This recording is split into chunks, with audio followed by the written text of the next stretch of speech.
আসসালামু আলাইকুম। একটি বিষয় কথা আছে। আমরা সবাই জানি যে বারাসাত হসপিটাল হসপিটালের সামনে, হসপিটালের ঠিক অপোজিট এবং বিষ্ণুপ্রিয়া যে ওষুধের দোকান আছে, সেই ওষুধের দোকানের পাশেই ওয়াকফ সম্পত্তির ওপর একটি মসজিদ আছে, যে মসজিদের নাম মসজিদে ওমর। সেই মসজিদে 5 ওয়াক্ত নামাজ হয় এবং জুমার নামাজও হয়। মসজিদে যখন নামাজ হয় তখন মসজিদের প্রবেশ করার জন্য মুসল্লিগণ যাওয়া আসা করে। এই মসজিদটা বন্ধ করার জন্য অনেকে চেষ্টা করছে। মসজিদটা যাতে বন্ধ হয়ে যায়, মানুষজন যাতে সেখানে মসজিদে নামাজ পড়তে না যায়, সেই জন্য খুব চক্রান্ত চলছে। এ বিষয়ে বিশেষ ভূমিকা পালন করছে ওই ঔষধের দোকানটা, বিষ্ণুপ্রিয়া ওষুধের দোকান। আজকের হোলির দিন ছিল এবং সেই সঙ্গে সঙ্গে আমাদের জুম্মার নামাজ সেই মসজিদে হচ্ছিল। মসজিদে জুম্মার নামাজের আগে খুতবা দেওয়ার জন্য যখন ইমাম সাহেব মিম্বারে যাচ্ছিলেন, ঠিক খুতবা শুরু হওয়ার 3 মিনিট আগে বিষ্ণুপ্রিয়া ইচ্ছাকৃতভাবে খুব জোরে বক্স বাজানো শুরু করলো এবং সেটা মসজিদের দিকে মুখ করে দিয়ে খুব জোরে জোরে বক্স বাজানো শুরু করলো ঠিক খুতবার আগে। ওদের তো অনুষ্ঠানটা সকাল থেকেই, কিন্তু সকাল থেকে ওরা কোনো বক্স বাজায়নি বা মাইক বাজায়নি। ঠিক জুম্মার নামাজের ঠিক আগে ওরা বক্স বাজানো শুরু করলো। মসজিদের মুসল্লিরা সবাই চিন্তাভাবনা করলো যে যাবে, গিয়ে একবার ওই দোকানে গিয়ে মানা করবে। আবার কিছুক্ষণ পরে সবাই চিন্তাভাবনা করলো যে না, আজকের ওদের অনুষ্ঠানের দিন, বলা যাবে না, তারা হয়তো নেশাভান করে রয়েছে, হয়তো একটা সাম্প্রদায়িক জায়গায় পৌঁছে যেতে পারে।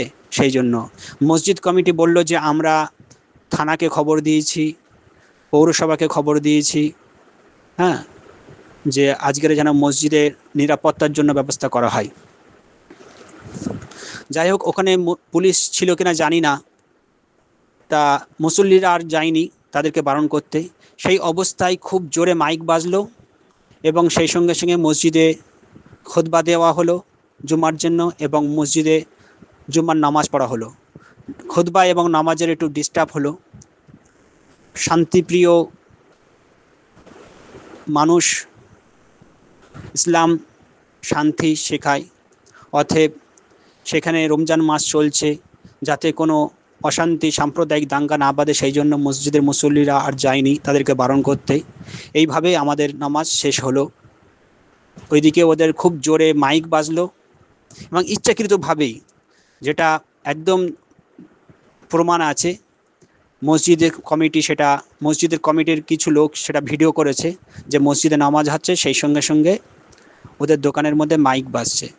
সেটা বাইরে থেকে ভিডিও করিনি, যখন মসজিদে মুসল্লিরা বসে রয়েছে সেই ভিডিওটা করেছে। এবং যে ভিডিও এবং ওদের যে মাইক না, বক্সের যে গানের আওয়াজটা আসছে, বাজনাটা আসছে, সেটা হয়তো ভিডিওর মধ্যে আওয়াজ এসছে।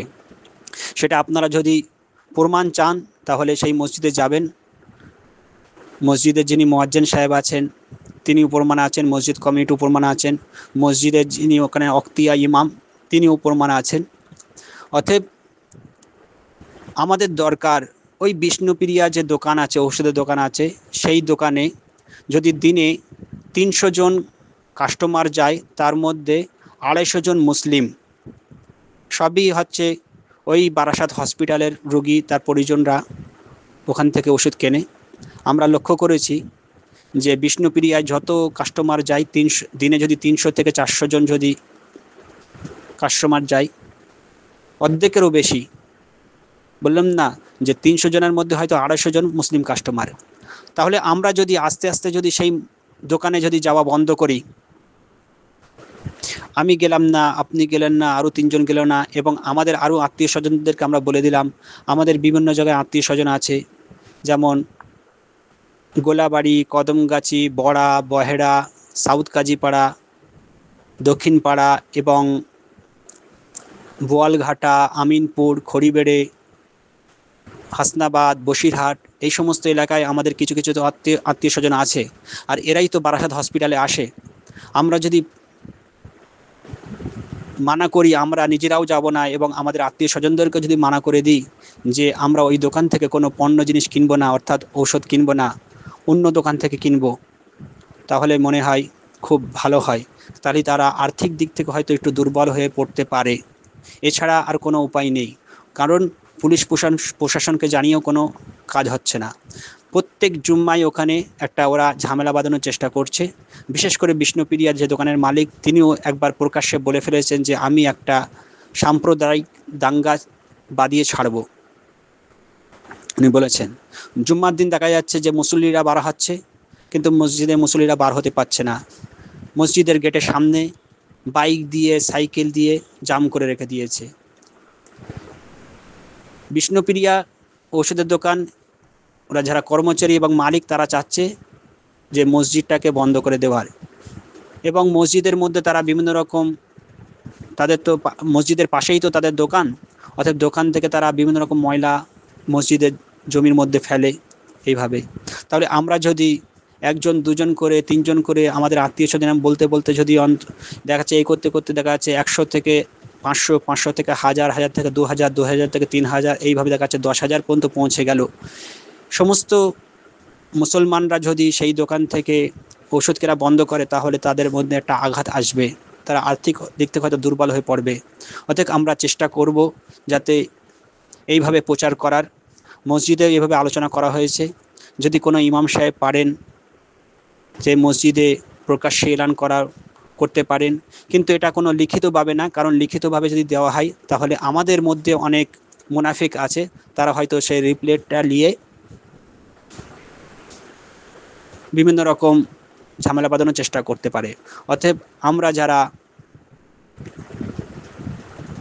শান্তিপ্রিয় মানুষ, মুখে মুখে নিজেদের বন্ধু বান্ধব আত্মীয় স্বজনদেরকে বলে, এইভাবে বলে বলে আমরা চেষ্টা করব যাতে বিষ্ণুপ্রিয়া ওষুধের দোকান থেকে যেন কোনো মুসলিম কাস্টমার যেন ঔষধ না কেনে। এটাই বলার ছিল। চেষ্টা করবেন যেন আপনারা আপনাদের আত্মীয় স্বজনদেরকে মানা করবেন, মুখের মাধ্যমে মানা করবেন। তাছাড়া হোয়াটসঅ্যাপে